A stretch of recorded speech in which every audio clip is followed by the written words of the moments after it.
মুনিয়া শারমিন এটার বিষয়ে কিছু বলবেন কিনা, না হলে আমার অন্য আরেকটা প্রশ্ন আছে সেটা করে নিব। আপনি এটা যদি কিছু বলতে চান। করে আমি আসছি। দেখেন, আমাদের এই যে জুলাইয়ের ঐক্যের যে ভাঙনটা, এটা আসলে শুরু হয়েছে এই জায়গা থেকেই।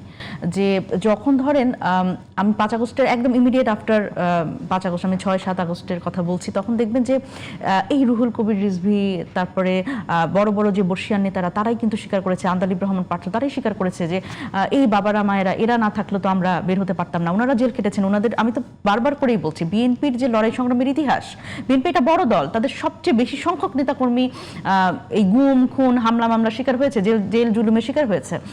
জামায়াতেরও বহু, তারা তো নিজের পরিচয়ে তারা বেরো হতে পারেনি এবং তাদের তো আসলে একটা বিচারিক হত্যাকাণ্ডের মধ্যে দিয়েও যেতে হয়েছে, কিন্তু তাদের লড়াইটাকে আমি ছোট করছি না। কিন্তু দেখেন তাদের যে ব্যর্থতা, এই জায়গাতে আমাদের যে পুরনো রাজনৈতিক দলগুলো তারা কিন্তু স্বীকার করতে চান না।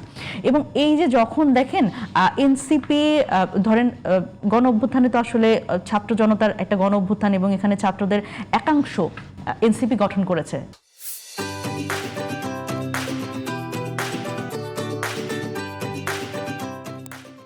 মানে ছাত্র জনতা তো সবাই এই রাজনৈতিক দল গঠন করবে না স্বাভাবিকভাবেই, কিন্তু যখন এনসিপি গঠন হয়েছে, এইখানে আসলে যখন আমাদের একটা ক্রেডিট দিতে হয়, এখানে একটা কার্পণ্য আছে, আর যেটা কিন্তু আমাদের এই ঐক্যকে অনেক বড়ভাবে বিনষ্ট করছে।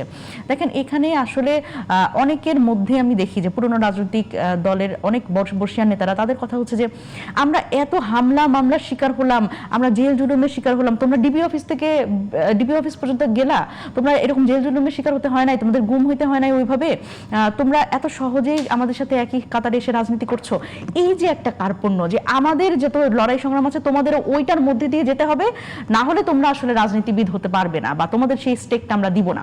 এটা একটা রাজনৈতিক কার্পণ্য, রাজনৈতিক উদারতা, প্রচলিত শব্দ, মানে জেনারেশন গ্যাপ মনে করেন যে এটা আমার মনে হয় তাই। দেখেন আমার মনে হয় যে রাজনীতিতে তরুণদের আসার জায়গাটাতে ওয়েলকাম করা উচিত অনেক বেশি। কারণ দেখেন যখন আপনারা আবার উদাহরণ দিবেন পাশের দেশে, তখন বলবেন নেপালের তরুণরা পারলো, আমাদের তরুণরা পারলো না। নেপালের তরুণরা কেন পেরেছে? নেপালের তরুণদের সেই সময়কার তাদের যে রাজনীতিবিদরা, তারা সেই জায়গাটা ছেড়ে দিয়েছে, তাদের সেই উদারতা তারা দেখিয়েছে। কিন্তু আপনারা দেখেন আমাদের দেশের যারা পুরনো রাজনীতিবিদ, আপনি দেখবেন যে আমাদের ছাত্র জনতার গণ অভ্যুত্থান, এখানে সমন্বয়ক পরিচয়ে প্রত্যেকেই সমন্বয়ক। আন্দোলনের একটা সময় দেখবেন প্রত্যেকেই বলছে, যখন আমাদের সমন্বয়কদের ডিবি অফিসে তুলে নিয়ে গেছে, সবাই বলছে আমি সমন্বয়ক, তারপরে প্রত্যেকেই সমন্বয়ক। সুতরাং এই জায়গায় ধরেন আমি যদি বলি সিলেটের মানিয়াচংয়ের একজন ছাত্রনেতা, সে যদি কোনো একটা অপরাধে লিপ্ত হয়, সেটা কিন্তু এনসিপির দায়ভার নিতে হয়েছে।